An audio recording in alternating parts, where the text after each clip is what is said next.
ഏതാണ്ട് 2500 രൂപ എല്ലാ മാസവും കൃത്യമായി മുടക്കമില്ലാതെ ലോൺ അടയ്ക്കുന്ന ഒരു വ്യക്തി. അവർ കൂലിപ്പണി ചെയ്താണ് അവർ ജീവിക്കുന്നത്. ഈ വയസ്സ് ഇപ്പോഴും കൂലിപ്പണി ചെയ്ത് തന്നെയാണ് അമ്മ. ഇപ്പോഴും വീട്ടുജോലി ചെയ്ത് ആ തുക മുടക്കം വരാതെ കൃത്യമായി അടയ്ക്കുന്ന ഒരു അമ്മയാണ്.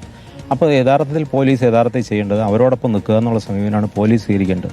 പോലീസ് എടുത്തിരിക്കുന്ന സമീപനം 10 ദിവസം കഴിഞ്ഞ് ഒഴിഞ്ഞു കൊടുത്താൽ മതി എന്ന് പറഞ്ഞിട്ട് ആ ഒരു അവസ്ഥയിലേക്ക് അവർ മാറുകയാണ്. അപ്പോൾ ഈ 10 ദിവസം വേറെ ഇവിടെ താമസിക്കണം. അവരെ താമസിപ്പിക്കേണ്ട ഒരു സംവിധാനം ഇവിടുത്തെ പോലീസ് സംവിധാനം ചെയ്യേണ്ടതല്ലേ?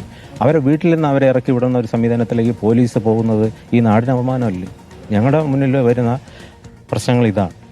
ഇതാണ് ഏറ്റവും ഗൗരവമായി നമ്മൾ സമൂഹം ചിന്തിക്കപ്പെടേണ്ടത്. ഒരു വയോജന സമൂഹത്തിൽ നമ്മൾ ജീവിക്കുന്ന ഒരു സമൂഹത്തിൽ വയോജനങ്ങളെ സംരക്ഷിക്കേണ്ട സാഹചര്യത്തിൽ പോലീസ് ഈ രൂപത്തിൽ ഇടപെടുന്നത് തീർച്ചയായിട്ടും പ്രതിഷേധാർഹമാണ്. നിലവിൽ ആരെങ്കിലും ചോദ്യം ചെയ്തിട്ടുണ്ടോ? എന്തുകൊണ്ട് അമ്മയെ മർദ്ദിച്ചു, ഉപദ്രവിച്ചു തുടങ്ങിയ കാര്യങ്ങളിലൊക്കെ തന്നെ ജനങ്ങൾ ഇടപെടേണ്ടതല്ലേ? നമ്മൾ യഥാർത്ഥത്തിൽ ഇടപെടേണ്ടതാണ്. പലതവണ ഇടപെട്ടിട്ടുണ്ട്. ഇത്തരം വിഷയങ്ങൾ നമ്മളെല്ലാം സംസാരിച്ചുകൊണ്ട് ഇപ്പോൾ പോലീസ് എടുക്കേണ്ട പണി നമ്മൾ ചെയ്യേണ്ടിയിരുന്ന ഒരു സാഹചര്യം വന്നാൽ നമ്മൾ നിയമത്തിൻ്റെ മുന്നിൽ കുറ്റക്കാരാവുകയുള്ളൂ. അപ്പോൾ അത് യഥാർത്ഥത്തിൽ മധു മാത്രമല്ല, മധുവിൻ്റെ ഭാര്യയാണ് ക്രൂരമായി വർദ്ധിക്കുന്നത്. ഒരു സിനിമയിൽ ഭർത്താവിനെ ക്രൂരമായി ആക്രമിക്കുന്ന ഒരു സീനുണ്ട് ബേസിലിൻ്റെ ആ സിനിമയിൽ.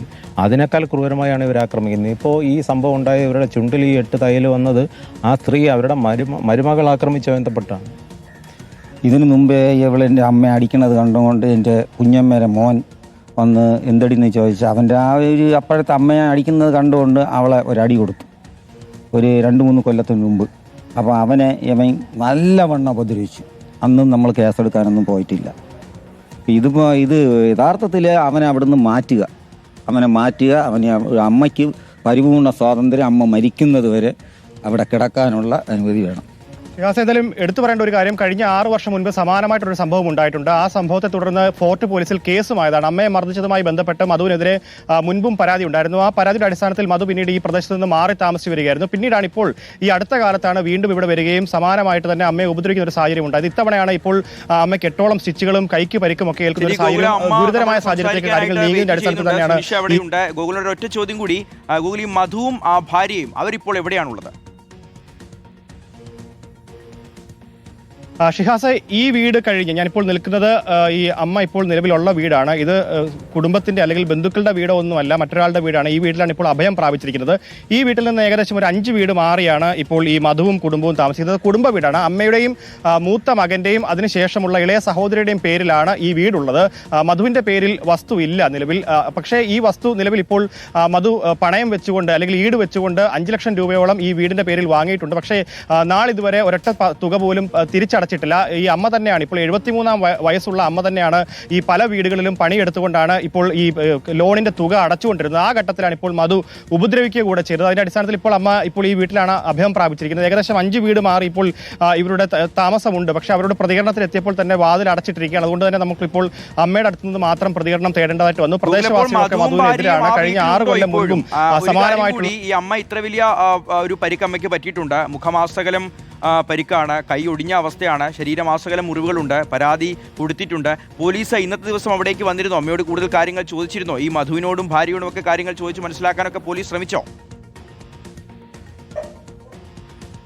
ഷിഹാസ്, അതിലേറ്റവും എടുത്തു പറയേണ്ടത് ഈ ഫോർട്ട് പോലീസിന്റെ ഭാഗത്തു നിന്ന് 2 വിധത്തിലുള്ള ന്യായങ്ങളാണ്. അതായത് SI അടക്കമുള്ള സംഘം ആദ്യഘട്ടത്തിൽ പറഞ്ഞത് 10 ദിവസത്തിനകം മധു വീട് ഒഴിയണമെന്ന് പറയുന്നു. അതേസമയത്ത് തന്നെ മറ്റൊരു പോലീസുകാരൻ, സിവിൽ പോലീസുകാരൻ അറിയിച്ചു എന്നുള്ളതാണ് ഇപ്പോൾ ബന്ധുക്കൾ ഇവിടെ നമ്മൾ വന്ന ഘട്ടത്തിൽ അവർ പറഞ്ഞത് അങ്ങനെയാണ്. അതായത് ഈ വീട് അമ്മ തന്നെ വിൽപ്പനയാക്കണം, അതിനുശേഷം 5 ലക്ഷം രൂപ മകന് നൽകണമെന്നുള്ളത് പറഞ്ഞുവെന്നും ഈ പ്രദേശവാസികളും മക്കളും ഒക്കെ പറയുന്നത്. അതായത് പോലീസിന്റെ ഭാഗത്തു നിന്ന് 2 തരം ന്യായം. അതുകൊണ്ട് തന്നെയാണ് ഇപ്പോൾ അമ്മയ്ക്ക് മറ്റൊരു വീട്ടിൽ അഭയം പ്രാപിക്കേണ്ടി വന്നതെന്നുള്ളതാണ്. അല്ലെങ്കിൽ സ്വാഭാവികമായി പോലീസ് കൃത്യമായി ന്യായത്തിന്റെ ഭാഗത്ത് നിൽക്കേണ്ടതായിരുന്നു. ഫോർട്ട് പോലീസിന്റെ കീഴിൽ വരുന്ന ഒരു പ്രദേശമാണ്. ഫോർട്ട് പോലീസിന്റെ ഭാഗത്തുനിന്ന് 2 തരം ന്യായം കേട്ടതിന്റെ ഭാഗത്ത് അതുകൊണ്ട് മാത്രമാണ് അമ്മ ഇപ്പോൾ മറ്റൊരു വീട്ടിൽ അഭയം പ്രാപിക്കേണ്ട ഒരു സാഹചര്യം ഒരുങ്ങിയത്. എന്തായാലും പോലീസ് കൃത്യമായി തന്നെ ഇടപെടേണ്ട ഒരു വിഷയമാണ്. അതിദാരുണമായ സംഭവമാണ്. അത്രത്തോളം വലിയ മുറിവുകളും പരിക്കുകളുമാണ് ഇപ്പോൾ 73 വയസ്സ് പ്രായമുള്ള അമ്മയ്ക്ക് ഉണ്ടായിരുന്നുള്ളതാണ്. ഈ പോലീസിന്റെ ഭാഗത്തുനിന്ന് 2 തരത്തിലുള്ള വാദമാണ് ഉണ്ടായിട്ടുള്ളതെന്ന് അറിയുന്നു. പോലീസ് എന്നോട് പറഞ്ഞത് എന്നെ അകത്ത് ആദ്യം കയറ്റിയില്ല, അമ്മയും അവളെയാണ് കയറ്റിയത്. എൻ്റെ അനിയത്തി ആണ് കയറ്റിയത് മധുവിൻ്റെ ഭാര്യയാണ് കയറ്റിയത്. അപ്പം നമ്മളുടെ അടുത്ത് പുറത്തു നിൽക്കാൻ പറഞ്ഞു. അപ്പോൾ എന്താണ് തങ്ങൾ സംസാരിക്കുന്നു എന്നുള്ള കാര്യം നമുക്കറിയാൻ പറ്റില്ല. അമ്മ വയസ്സായതാണ്, അമ്മ എന്ത് പറഞ്ഞെന്ന് പറഞ്ഞുകൂടാ.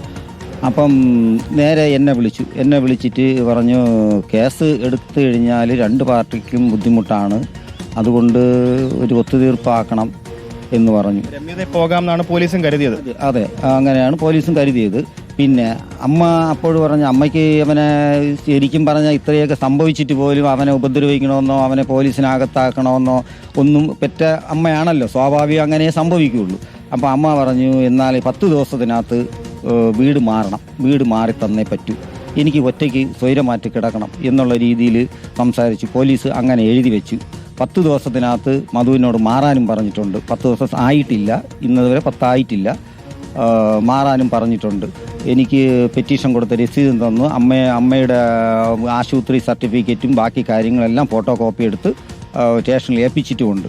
ഇപ്പോൾ 10 ദിവസം കഴിഞ്ഞതിന് ശേഷം മാറിയില്ലെങ്കിൽ നമുക്ക് നടപടി എടുക്കാമെന്നാണ് SI പറഞ്ഞത്. എന്തായാലും അങ്ങനെ ഒരു 10 ദിവസം പോലും കാത്തിരിക്കേണ്ട ഒരു ഘട്ടമല്ല. കാരണം അമ്മയുടെ മുറിവുകൾ നമ്മൾ കണ്ടതാണ്. അതുതന്നെയാണ് ചുണ്ടത്തേറ്റ പരിക്ക്, കൈക്കേറ്റ പരിക്ക്, അത് മാത്രമല്ല